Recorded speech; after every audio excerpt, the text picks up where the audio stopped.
Alright, so yeah, heavyweight main event. Definitely always interesting. See the big guys go 5 rounds. So yeah, we got Alistair Overeem, Alexander Volkov. Alexander Volkov bringing in a 3-inch height advantage. Reach about the same. So, Alistair obviously has a larger ape index. But yeah, still Volkov with the reach advantage here. So for Volkov, he has a pretty energy efficient style. So I don't know if he's ever been. No, he's never. I'm not sure if he's ever been 5 rounds. Maybe in Bellator he did. Can't remember though. But yeah, his style's like it's not bad for 5 rounds. He's pretty energy efficient. Doesn't use too much, movement. So Alistair's style is definitely good for 5 rounds. He doesn't spend his whole gas tank in round one anymore. He definitely paces himself a lot better now. But he is getting up there in age, so 41 now. Also, yeah, nearly 41. Yeah, so yeah, we'll see. It's a bit of a crossroads fight for Overeem since he's on a win streak now, but if he were to take another loss, it would be a huge hit to his title run that he's pretty infatuated with at the moment. So I'd probably say he hangs him up if he loses to this fight, which is sad. But probably definitely should. Yeah. So pretty much we'll break down Overeem first in the striking. So pretty much these days he's definitely changed up his striking style a lot. Mostly just throws singular strikes now, so he can revert back to his defensive stance much easier. Keeps his guard up a lot more now. He'll switch stances, pretty competent in either stance. He'll usually look to mirror the opponent, or be the reverse of the opponent. So if his opponent's in orthodox, he'll be in southpaw, opens up his body kicks, and opens up those inside leg kicks as well, and definitely doesn't make it much of a jab contest, which he doesn't thrive in because he doesn't throw many jabs. So yeah, he will go in a southpaw, throw a body kick with a straight left. That's mostly all he throws in southpaw, so you just got to watch out for that when he does switch stance. He'll got a tip to the body. He'll use that in orthodox mostly. Does it in southpaw occasionally, but mostly he's looking for that teep to the body in orthodox. And he will just cover up now when he's defending combos, just keep a really high guard. What a lot of opponents don't do when he's covering up is work the body, which is interesting because, it's so open. But I guess heavyweights, they just got that one punch knockout power. They just want to put someone's lights out by hitting them on the head. So for Alexander Volkov, obviously very tall, very long guy. Obviously going to use that reach, and his game's mostly going to be revolving around jabs and teeps and keeping it long. He's also able to fight in either stance. He'll lower his base. He'll use less kicks when he's facing grapplers. So against Verdum, I think against someone else as well. Forgot. Who's he versed recently? Blades, I guess. Yeah, he tried to do it against Blades. He will lower his base. He'll use less kicks, but still, his takedown defense isn't great. But he obviously does change his style when he's facing these grappler types of fighters. So yeah, he'll use upper body movement to get out of the way of strikes. And he'll just look to pull back really quickly so he can just stay in range. So once he pulls back, he'll probably let off with a combo or just a few strikes. Kind of like what Max Holloway does. So just out of range. Doesn't really keep his guard up that often.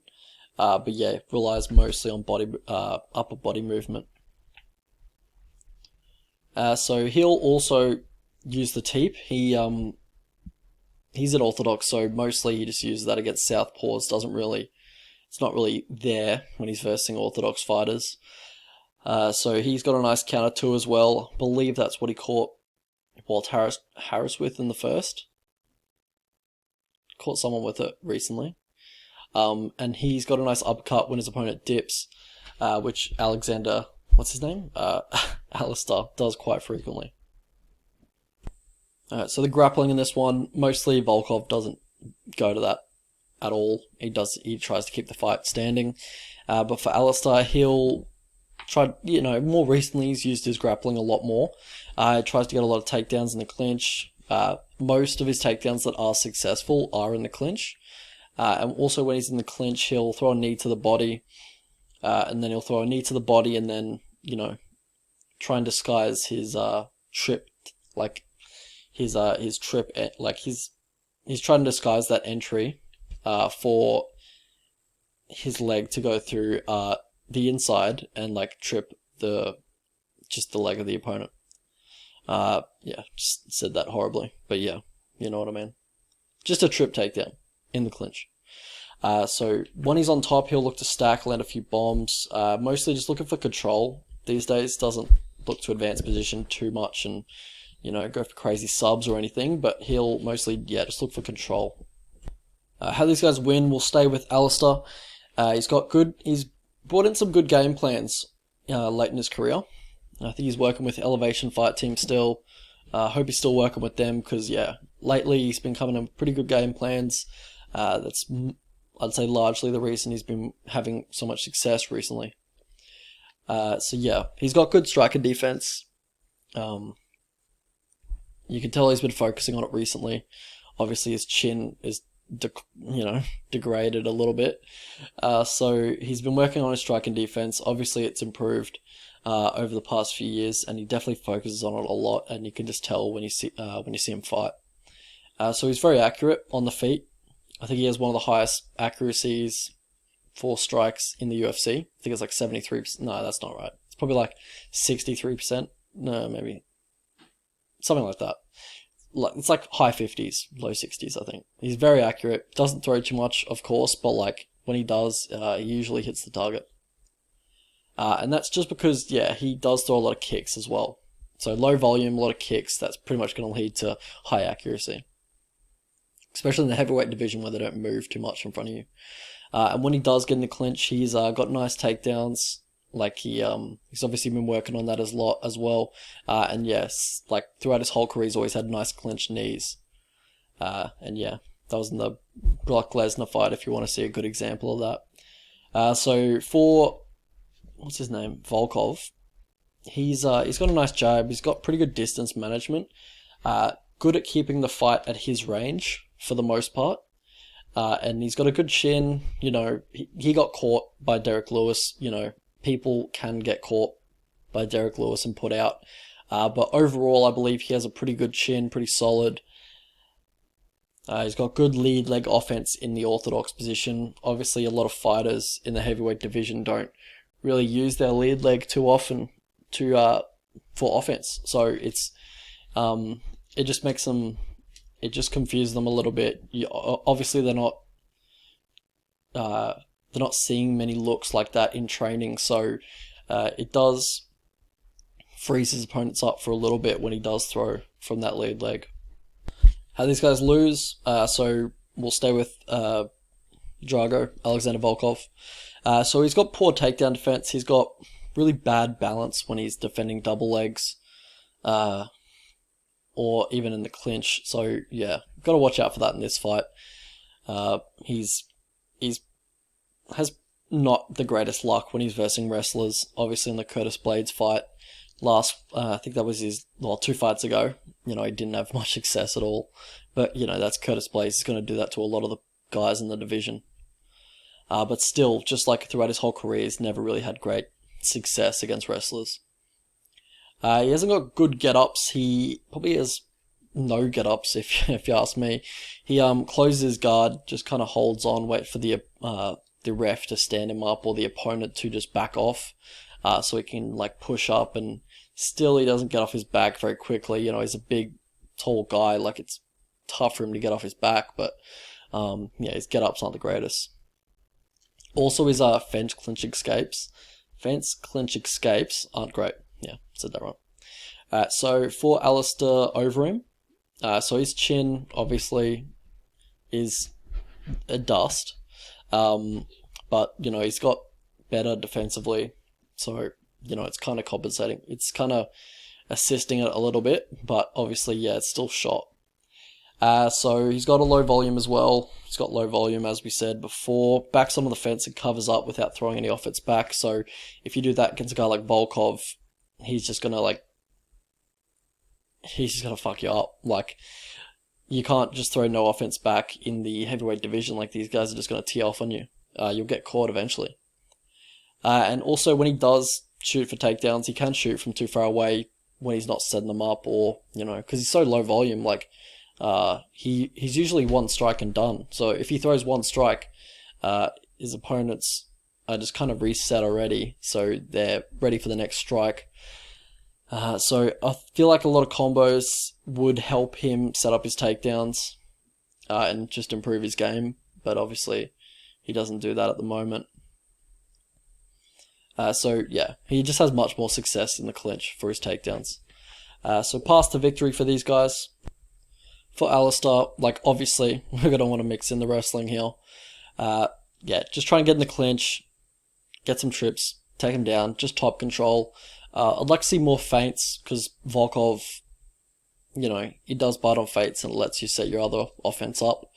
And also, it will stop the forward pressure, which is most likely going to come from Volkov, you know, a little bit. It'll just, you know, reduce it a little bit. Or else he's just going to walk you down, tee you off on the fence. So Volkov does have a habit of leaning back when he does, like, when he gets rushed on. So yeah, if he does lean back to, like, evade, because, you know, how I said before, how he uses upper body movement. So if he's leaning back, when you're blitzing in, don't be afraid to go for the like, you know, the legs, and just mix it up a little bit there. For Volkov, he just needs to keep it a distance. Teep to the body when Alistair's using that high guard. Obviously, just, you know, beat him up on the fence. If he's backed up against there, just work the body.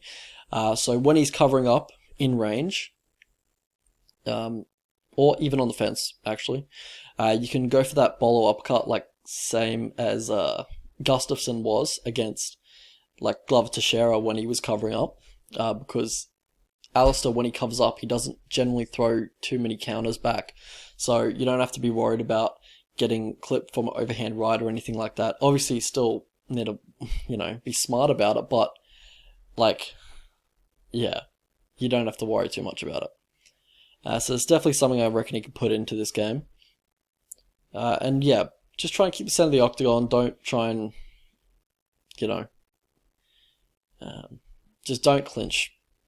Just keep the center of the octagon, keep them on the outside 2 octagon rings, and yeah, this is your fight to lose. I see this one going, you know, a kind of a chess match, pretty slow paced. Both of them just trying to make reads early on. So Overeem probably will want to go with his grappling in this one. Like, he'll be at range with Volkov for a little bit and probably decide it is best at this stage in his career to go with the grappling here. So Overeem's pretty low volume. Same with Volkov, kinda. But I think Volkov will just be landing more strikes. Volkov will be the one on the front foot. He'll just be probably landing the better strikes in the judge's eyes, and yeah, he's obviously has that octagon aggression as well. So I see if it goes to decision, which it could. Like, these guys aren't, like, obviously the heavyweights, but, like, these guys aren't the most kill or be killed type guys. Like, they will let the fight come to them for the most part. But yeah, I think Volkov gets it done. Probably knocks Overeem out, let's be real. So yeah, if Overeem's on the fence, I see Volkov hitting him with like a 3-4 or 4-3, and just finishing Alexander off, maybe even KOing him, you know, TKOing him if Alistair, like, covers up and just decides to get TKO'd, which would be probably smart at this stage of his career. And my bold prediction is that Overeem retires after he gets KO'd. Not a bold prediction, I guess, but just what I think is going to happen. So the prediction is Volkov by TKO.